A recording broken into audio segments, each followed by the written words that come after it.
將相連家私掟晒，咁呢一個入門口，呢個位置有個玄關位，上邊做晒啲單槽，之後出邊係咁啊，都有一粒個嘅單槽嘅，咁全屋係護牆板嘅，包括呢一啲廁所門都係上邊。呢度全部做晒護牆板啦，咁呢一個咧係門口嘅獅子位、獅子櫃，咁有個攝位嘅圓弧翻，裝翻個燈帶，上邊都係，之後去到側邊矮櫃啦，延伸過去一路做護牆板，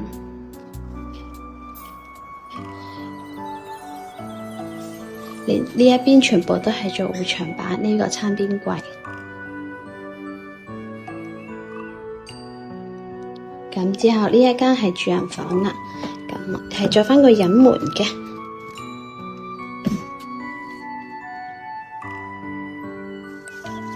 一級嘅圓弧，做埋燈帶嘅。之後床頭有個燈帶啦，上邊射燈護牆板，之後有個化妝台，延伸過嚟係一個玻璃衣櫃。有聲灑嘅燈帶嚟嘅，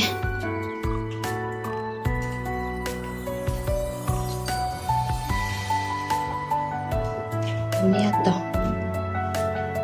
就係主人房啦。之後咧呢個餐邊櫃啦，之後阿仔就呢間房啦，都係做翻個隱門嘅。咁入到門口呢一度。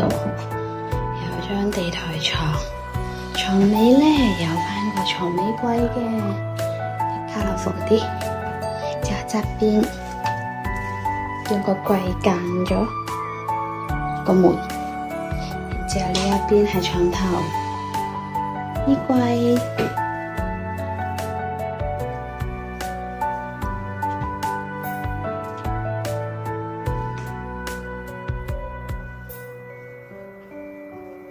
之後去到浴室咧，我哋係做咗個 PD 門嘅，閂埋係咁。之後推返過去，做咗個7字形嘅地櫃，同埋個智能鏡櫃。之後側邊包管啦，再做咗個玉屏嘅圓弧嘅玉屏。上邊做埋個鋁天花，之後呢啲係護牆板嚟嘅，之後就廚房啦。廚房入嚟呢度咧有個洗衣機，上邊係吊櫃，裝晒啲爐啊，煮食爐仲未裝。龍頭中間呢個位置咧都裝咗不鏽鋼噶啦，咁呢一個就係廚房。玄關位，